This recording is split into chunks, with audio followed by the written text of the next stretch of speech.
मेरे प्यारे दोस्तों नमस्कार। वेदार्थ क्लासेज के इस यूट्यूब चैनल पर आप सभी का स्वागत है। दोस्तों आज की क्लास में हम लोग 10वीं क्लास के संस्कृत के सही ऐसे बेहतरीन ऑब्जेक्टिव सवाल को देखने वाले हैं जो कि आपके 10वीं के मैट्रिक फाइनल परीक्षा की दृष्टि से काफ़ी महत्वपूर्ण है और ये सभी के सभी सवाल आपसे परीक्षाओं में कई बार पूछे जा चुके हैं। तो आइए दोस्तों देखते हैं कि पहला सवाल क्या है। यदि आप हमारे चैनल पर नए हैं तो चैनल को सब्सक्राइब कर लीजिए, इस वीडियो को लाइक कर दीजिए। यदि आपका कोई भी दोस्त मित्र भाई बहन 10वीं की कंप्लीट तैयारी करना चाहते हैं तो इस वीडियो को शेयर करके सब्सक्राइब जरूर करवाइए। जैसा कि पहला सवाल आपके स्क्रीन पर दिया गया है कि ब्राह्मण के भेष में कौन प्रवेश करता है। ये तो यहाँ पर दिया है कि 2020 के सेकेंड शिफ्ट में पूछा है और ये 2022 के सेकेंड शिफ्ट में पूछा है। और ऐसे ही बहुत सारे जितने भी सही के सही सवाल है, कोई 3 बार पूछा है, कोई 1 बार पूछा है, कोई 5 बार भी पूछा है। तो सभी सवाल को आप लोग अंत तक जरूर देखिएगा और देखिएगा कि बिहार बोर्ड कैसा कैसा आपसे सवाल पूछ रहा है परीक्षा में और आप लोग को सवाल का आंसर आता है कि पेपर का आंसर नहीं आता है। तो पहला का आंसर हो जाएगा कि ब्राह्मण के वेश में कौन प्रवेश करते हैं। तो ब्राह्मण के वेश में इंद्र प्रवेश करते हैं और इंद्र को किताब में क्या कहा गया है, शक्र कहा गया है। ऑप्शन नंबर डी हो जाएगा इसका सही उत्तर। ध्यान से सभी सवाल को देखिए और इसका आंसर बताइए कि आप लोग कितने सवाल सही कर पाते हैं। आप लोग कमेंट में जरूर बताइए, तभी तो हमको मालूम चलेगा कि हाँ आप लोग इतना सवाल को सही कर पाते हैं। शांति किससे स्थापित होती है, देखिए यही 4 बार आपसे पूछ दिया है। शांति किससे स्थापित होती है, तो परोपकार से शांति स्थापित होती है। अगला सवाल है आर्यभट्टियम नामक पुस्तक किसने लिखी। तो आर्यभट्टियम नाम में ही छिपा है इसका आंसर। आर्यभट्टियम मतलब किसने लिखा होगा, आर्यभट्ट ने लिखा होगा। और ये बबुआ वाला सवाल कम से कम 3 बार आपसे पूछ चुका है और वो भी सबके सब सेकेंड शिफ्ट में पूछा है।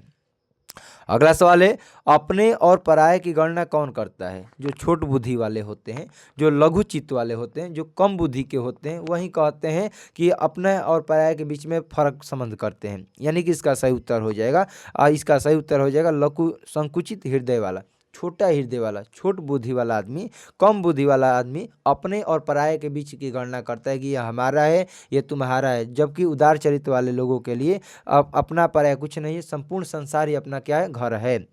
अगला सवाल है कि मीमांसा दर्शन के रचनाकार कौन है। तो मीमांसा दर्शन के रचनाकार जैमिनी जी हैं। ऑप्शन नंबर ए हो जाएगा। अगला सवाल है कि मंगलम पाठे कति मंत्र संकलिता संति। कि मंगलम पाठ में कितने मंत्र संकलित है। 2018 से ये ऑब्जेक्टिव आना चालू हुआ है और ये 2018 के प्रथम शिफ्ट में पूछा है। तो मंगलम पाठे चत्वारः मंत्रा संकलिता संति, यानी कि मंगलम पाठ में 4 मंत्र संकलित है। अगला सवाल है कुटनिम काव्य के रचनाकार कौन है।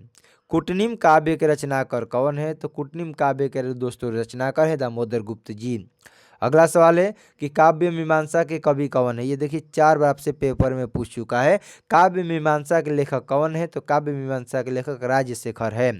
अगला सवाल है पाटलिपुत्र पटना के नाम से कब प्रसिद्ध हुआ। तो पाटलिपुत्र पटना के नाम से मुगल वंश के काल में प्रसिद्ध हुआ था, मुगल वंश के समय में प्रसिद्ध हुआ था। अगला सवाल है कि किस देश में देवता बार बार जन्म लेना चाहते हैं। कौन ऐसा देश है जहाँ देवता लोग बार बार जन्म लेना चाहते हैं। तो भारत देश में देवता बार बार जन्म लेना चाहते हैं।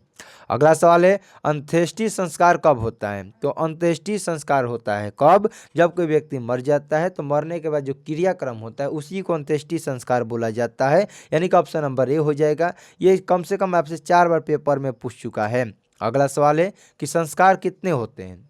तो संस्कार होते हैं टोटल 16।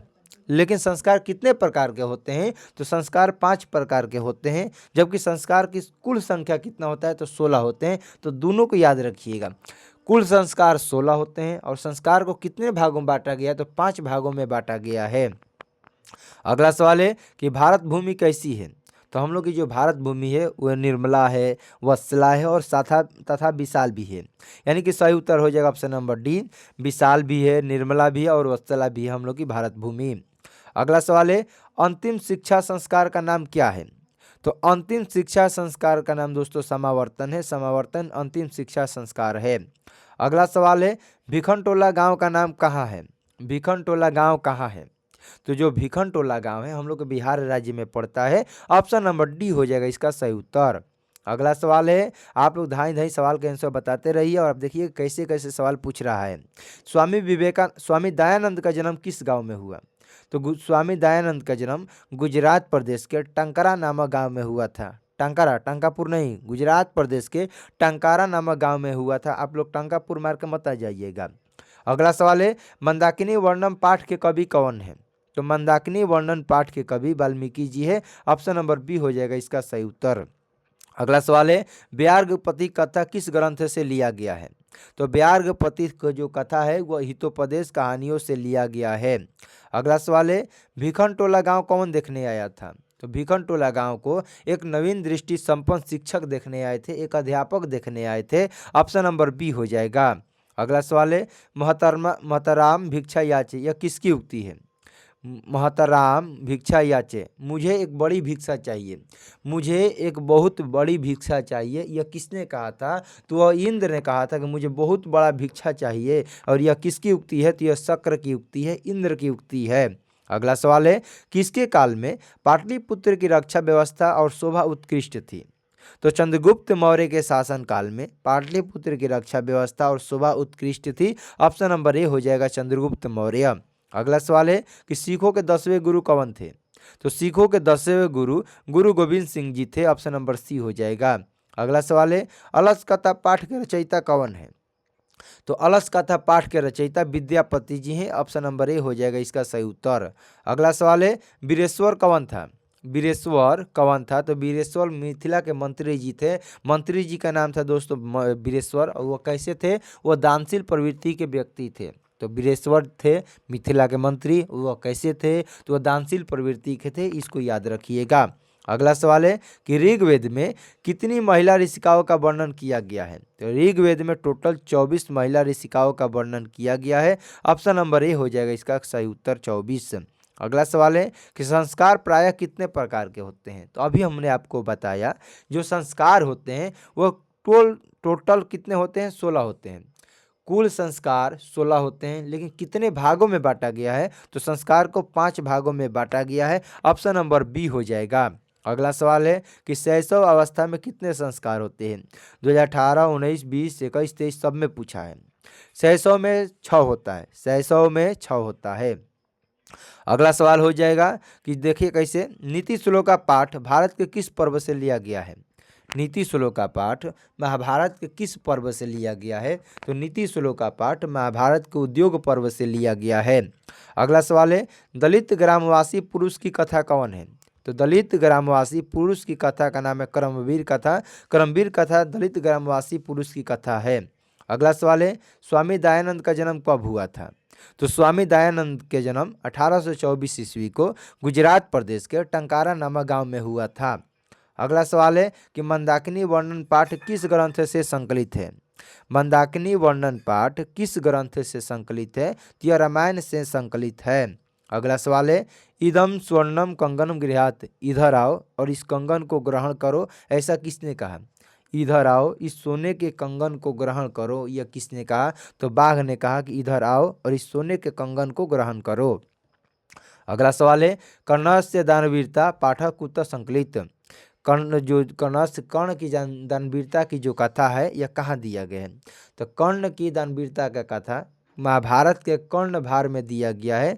महाभारत के कर्ण भार में इस कर्ण से दानवीरता का कथा दिया गया, चर्चा किया गया है। अगला सवाल है वैरेण वैरणस्य समनम असंभव, यह किसकी उक्ति है? यानी कि बैर से बैर का समन असंभव है, ऐसा किसने कहा? तो बैर से बैर का समन असंभव है, ऐसा महात्मा बुद्ध ने कहा। अगला सवाल है कि शत्रुता को कौन बढ़ाता है? तो शत्रुता को स्वार्थ बढ़ाता है। ऑप्शन नंबर ए हो जाएगा। अगला सवाल है कि बुद्ध काले पाटलिपुत्रस्य नामग्रम नामक इमं, बुद्ध के समय में पाटलिपुत्र नगर का नाम क्या था? तो बुद्ध के समय में पाटलिपुत्र गांव का नाम पाटलीग्राम था। इसका सही उत्तर हो जाएगा ऑप्शन नंबर सी। ये भी 2 बार आपसे पेपर में पूछ चुका है। और आप लोग दोस्तों क्लास पसंद आ रहा है तो वीडियो को लाइक शेयर सब्सक्राइब करते रहिए। और ऐसे ही वीडियो देखने के लिए आप लोग हमारे चैनल को भी सब्सक्राइब कर सकते हैं। और अपने दोस्तों पर शेयर करना मत भूलिए और अपने दोस्तों को भी बताइए ताकि उन लोग भी जुड़े, हम लोग के 10वीं का आप लोग की कंप्लीट तैयारी हो सके। अगला सवाल है कि निरुक्त का कार्य क्या है? निरुक्त का क्या कार्य है? तो निरुक्त का वेदार्थ बोध का कार्य है। ऑप्शन नंबर बी हो जाएगा। अगला सवाल है कि सत्य का मुंह किस पात्र से ढका हुआ है? तो सत्य का मुंह हिरण्मयन पात्र से ढका हुआ है। ऑप्शन नंबर ए हो जाएगा इसका सही उत्तर। अगला सवाल है कि सबसे बड़ा शत्रु कौन है? सबसे बड़ा शत्रु कौन है? तो सबसे बड़ा शत्रु आलस्य को कहा गया है। हम लोग का आलस्य जो होता है वो सबसे बड़ा शत्रु होता है, दुश्मन होता है। अगला सवाल है, हम सब में भारतवर्ष के प्रति क्या होनी चाहिए?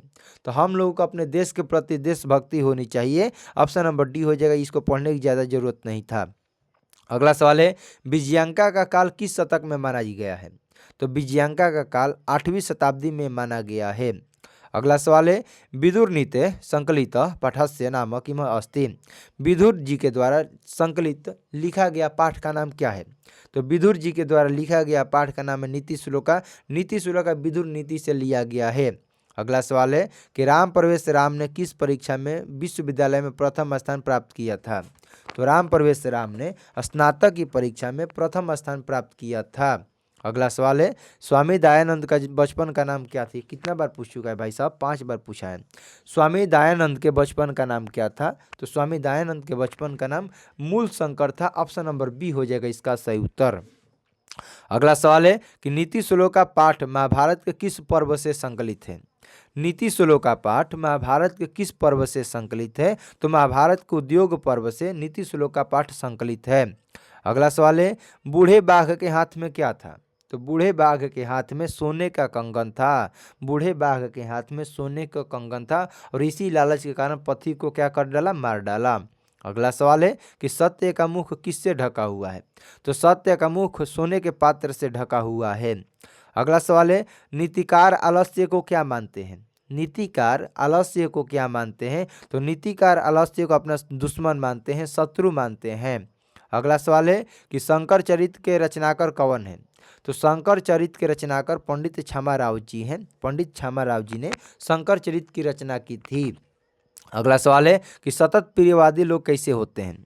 तो सतत प्रियवादी लोग जो आपके मुंह पर बड़ाई करने वाले लोग होते हैं, वो हमेशा आपके आसपास घूमते रहेंगे, सुलभ होते हैं और हर जगह आपको मिल जाएंगे। यानी कि आपके मुंह पर बड़ाई करने वाले लोग, सतत प्रियवादी, आपके मुंह पर मीठा बोलने वाले लोग हर जगह सुलभ होते हैं। अगला सवाल है कि चरित्र का निर्माण किससे होता है? तो चरित्र का निर्माण संस्कारों से होता है। अगला सवाल है, सप्तपदी कर्मकांड किस संस्कार में होता है? तो सप्तपदी कर्मकांड जो होता है ये आपके दोस्त कहाँ होता है? 7 फेरा वाला काम कहाँ होता है? विवाह संस्कार में होता है। अगला सवाल है, कैसे पुरुष सभी जगह सुलभ होते हैं? मुंह पर आपके बड़ाई करने वाले, मीठा बोलने वाले, यानी कि इसका सही उत्तर हो जाएगा प्रियवादी बोलने वाले लोग सभी जगह सुलभ हो जाते हैं। अगला सवाल है, कर्मवीर कथा पाठ में किसकी कथा है? तो कर्मवीर कथा पाठ में राम प्रवेश राम की कथा का वर्णन किया गया है। अगला सवाल है, स्वामी दयानंद की शिक्षा की शुरुआत किस भाषा के माध्यम से हुई? तो स्वामी दयानंद की शिक्षा की शुरुआत संस्कृत भाषा से हुआ था। अगला सवाल है, वैर से वैर का शमन क्या है? तो अभी आप लोगों ने पढ़ा कि महात्मा बुद्ध ने कहा कि बैर से बैर का शमन हमेशा असंभव होता है। ऑप्शन नंबर बी हो जाएगा। और यह किसने कहा? तो महात्मा बुद्ध जी ने कहा था। अगला सवाल है, परपीड़न किसके लिए होता है? परपीड़न किसके लिए होता है? तो परपीड़न दोस्तों जो दुख देता है, जो परपीड़न किस लिए होता है? परपीड़न जो दुख देता है नाश के लिए होता है, दूसरे को नाश करने के लिए परपीड़न होता है। ऑप्शन नंबर सी हो जाएगा। अगला सवाल है, भास रचित नाटकों की संख्या कितनी है? तो भास जी के द्वारा लिखा गया नाटकों की संख्या टोटल 13 है। अगला सवाल है कि वेदांत दर्शन के प्रवर्तक कौन है? वेदांत दर्शन के प्रवर्तक कौन है? तो वेदांत दर्शन के प्रवर्तक बादरायण है। ऑप्शन नंबर बी हो जाएगा। अगला सवाल है, पटना में गंगा नदी पर कौन सा सेतु है? तो पटना में गंगा नदी पर गांधी सेतु है। अगला सवाल है, वरदाम्बिका परिणय चंपू किसकी रचना है?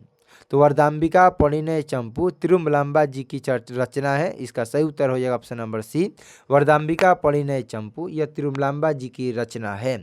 अगला सवाल है कि घर में लगी आग को देखकर कौन लोग पलायन कर गए? तो घर में लगी आग को देखकर जितने भी धूर्त लोग थे वो सब के सब क्या कर गए? पलायन कर गए। अगला सवाल है, साहित्य ग्रंथों में केशांत संस्कार का नामांतर क्या है? तो साहित्य संस्कारों में केशांत संस्कार को गोदान संस्कार भी कहा जाता है। अगला सवाल है कि याज्ञवल्क्य अपनी पत्नी मैत्रेयी को किसकी शिक्षा देते हैं? तो याज्ञवल्क्य अपनी पत्नी मैत्रेयी को आत्म तत्व की शिक्षा देते हैं। अगला सवाल है कि भारत भूमि सदा किससे सेवित है? तो भारत भूमि हमेशा सागरों से सेवित है, पर्वतों से, झरनों से, नदियों से, यानी कि सबके सब से सेवित है। अगला सवाल है कर्मवीर कौन था? कर्मवीर कौन था? तो कर्मवीर राम प्रवेश राम था। अगला सवाल है स्वामी दयानंद का जन्म किस राज्य में हुआ था? तो स्वामी दयानंद का जन्म गुजरात प्रदेश के टंकारा नामक गांव में 1824 ईस्वी में हुआ था। ऑप्शन नंबर सी हो जाएगा इसका सही उत्तर। अगला सवाल है हे कल्याणी संबोधन किसके लिए हुआ है? हे कल्याणी जो शब्द का प्रयोग किया गया है वह सीता के लिए किया गया है। अगला सवाल है अपनी उन्नति चाहने वाले को कितने दोषों का त्याग कर देना चाहिए? तो अपनी उन्नति को चाहने वाले को 6 दोषों का त्याग कर देना चाहिए। अगला सवाल है दानवीर कौन था? दानवीर कौन था? तो दानवीर दोस्तों कौन था? कर्ण को दानवीर कहा गया है। अगला सवाल है राम प्रवेश राम को छात्राणाम अध्ययनम तपह का उपदेश किसने दिया? यानी कि छात्रों के लिए तप क्या है? अध्ययन है। ऐसा किसने कहा राम प्रवेश राम को? तो उनके शिक्षक ने कहा, उनके गुरु जी ने कहा था। अगला सवाल है कि ईर्ष्या और असहिष्णुता किसको उत्पन्न करते हैं? तो ईर्ष्या और असहिष्णुता अशांति को उत्पन्न करते हैं। अगला सवाल है जीवों के शरीर रूपी में क्या छिपी हुई है? तो जीवों के शरीर रूपी में आत्मा छिपी हुई है, तत्व नहीं छिपा है। जीवों के शरीर में आत्मा छिपी हुई है। अगला सवाल है कौमुदी महोत्सव जैसा दृश्य किस अवसर पर दिखाई पड़ता है? तो कौमुदी महोत्सव जैसा दृश्य दुर्गा पूजा पर दिखाई पड़ता है। अगला सवाल है पटन देवी किस नगर में अवस्थित है? तो पटन देवी जो है वो आपके पटना में स्थित है। अगला सवाल है अलसतला में कितने लोग सोए हुए थे? तो अलसतला में टोटल 4 लोग सोए हुए थे आग लगने के बाद भी, यानी कि इसका सही उत्तर हो जाएगा अलसतला में टोटल 4 लोग सोए हुए थे। अगला सवाल है अलस कथा पाठ किस ग्रंथ से संग्रहित है? अलस कथा पाठ किस ग्रंथ से संग्रहित है? तो इसका सही उत्तर हो जाएगा अलस कथा पाठ पुष्प परीक्षा नाम से संग्रहित है। ऑप्शन नंबर बी हो जाएगा। अगला सवाल है गयंती देवा पुरुषा शुरुआत तो यह किस पुराण से लिया गया है? गयंती देवा गीत किलकानी यह किस कहाँ से लिया गया है? तो यह लिया गया आपके विष्णु पुराण से। विष्णु पुराण से गयंती देवा गीत किलकानी पुरुषा शुरुआत यह पुराण कहाँ से लिया गया है? विष्णु पुराण से लिया गया है। अगला सवाल है कि छोटे से छोटा और बड़े से बड़ा क्या है? तो छोटे से छोटा और बड़ा से बड़ा कौन है दोस्तों? ईश्वर है। आत्मा है। ऑप्शन नंबर सी हो जाएगा।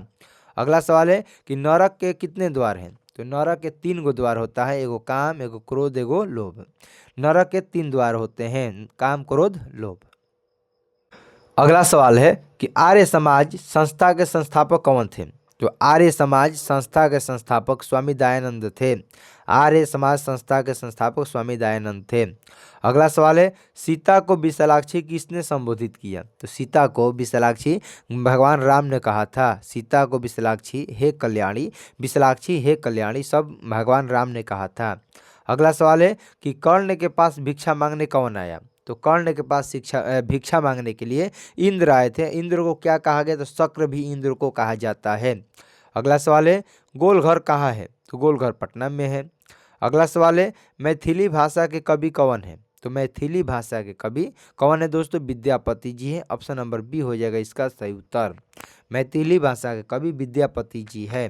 अगला सवाल है कि मंगलम पाठ में कुल कितने मंत्र संकलित हैं? तो मंगलम पाठ में 4 मंत्र संकलित। मंगलम पाठ में कुल 4 मंत्र दिया गया है। अगला सवाल है अलसशाला में आग लगने के बाद कितने लोग नहीं भागे? तो अलसशाला में आग लगने के बाद भी 4 लोग नहीं भागे थे।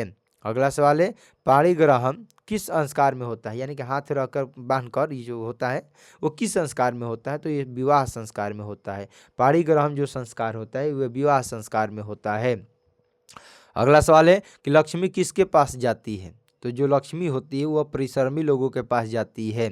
अगला सवाल है इस समय संसार किस महासागर के कुल मध्य में स्थित दिखाई दे रहा है? तो इस समय जो संसार है यह अशांति महासागर में डूबा हुआ है। ऑप्शन नंबर सी हो जाएगा। अगला सवाल है पाटलिपुत्र किस प्रांत की राजधानी थी? तो पाटलिपुत्र बिहार प्रांत की राजधानी थी। ऑप्शन नंबर ए हो जाएगा। अगला सवाल है गोदान किस संस्कार का मुख्य कार्य है? यानी कि गोदान संस्कार किस संस्कार को कहा जाता है? तो जो आपका केशांत संस्कार होता है उसी को गोदान संस्कार भी कहा जाता है। अगला सवाल है नवीन दृष्टि संपन्न शिक्षक कहाँ पहुँचे? तो नवीन दृष्टि संपन्न शिक्षक बिहार के भिखनटोला गांव में पहुँचे थे। अगला सवाल है स्वामी दयानंद की मृत्यु कब हुई? तो स्वामी दयानंद की मृत्यु 1883 ईस्वी में हुआ था और इनका जन्म 1824 ईस्वी को गुजरात प्रदेश के टंकारा नामक गांव में हुआ था और इनकी मृत्यु 1883 ईस्वी में हुआ था। अगला सवाल है, वनवास प्रसंग में राम सीता लक्ष्मण के साथ कहाँ पहुँचते हैं? तो वनवास प्रसंग के दौरान भगवान राम, सीता और लक्ष्मण कहाँ पहुँचते हैं? चित्रकूट पर्वत पर पहुँचते हैं। अगला सवाल है कि शक्र ने कर्ण से छलपूर्वक क्या लिया? यानी कि इंद्र ने कर्ण से क्या ले लिया? तो इंद्र ने कर्ण से उसका कवच और कुंडल दोनों ले लिया। अगला सवाल है, महर्षि यास्क द्वारा रचित ग्रंथ का नाम क्या है? तो महर्षि यास्क के द्वारा रचित ग्रंथ का नाम निरुक्त है। ऑप्शन नंबर ए हो जाएगा। अगला सवाल है, वास्तविक आलसियों की संख्या कितनी थी? तो रियल में टोटल 4 आलसी थे। इसका सही उत्तर हो जाएगा ऑप्शन नंबर सी। अगला सवाल है, मेगास्थनीज पटना किसके समय में आया था? तो मेगास्थनीज पटना चंद्रगुप्त मौर्य के समय में आया था। ऑप्शन नंबर सी हो जाएगा इसका सही उत्तर। अगला सवाल है, किसकी महिमा सर्वत्र गाई जाती है? किसकी महिमा सर्वत्र गाई जाती है? सभी जगह गाई जाती है। तो भारत की महिमा सभी जगह गाई जाती है। ऑप्शन नंबर सी हो जाएगा इसका सही उत्तर। अगला सवाल दोस्तों दिया गया है और यहाँ से हमको लगता है कि टोटल सवाल की समाप्ति हो जाएगा। अलस कथा पाठ में मिथिला के मंत्री कौन थे? तो अलस कथा पाठ में मिथिला के मंत्री का नाम दोस्तों क्या था? तपेश्वर था, भुवनेश्वर था, वीरेश्वर था कि महेश्वर था? तो आप लोग सभी लोग पढ़े हैं चैप्टर को। मिथिला के मंत्री का नाम दोस्तों वीरेश्वर था। ऑप्शन नंबर सी हो जाएगा इसका सही उत्तर। और यहाँ से दोस्तों टोटल हम लोगों ने 101 सवालों को देख लिया। तो चलिए दोस्त, आज की क्लास को यहीं पर समाप्त करते हैं। क्लास कैसा लगा कमेंट में ज़रूर बताइए। यदि आप हमारे चैनल पर नए हैं तो इस चैनल को सब्सक्राइब कर दीजिए, इस वीडियो को लाइक कर दीजिए। यदि आपका कोई भी दोस्त, मित्र, भाई बहन 10वीं कंप्लीट तैयारी करना चाहते हैं तो इस वीडियो को शेयर करके सब्सक्राइब जरूर करवाइए। मिलते हैं अगले क्लास में, तब तक के लिए आपको जय हिंद, जय भारत।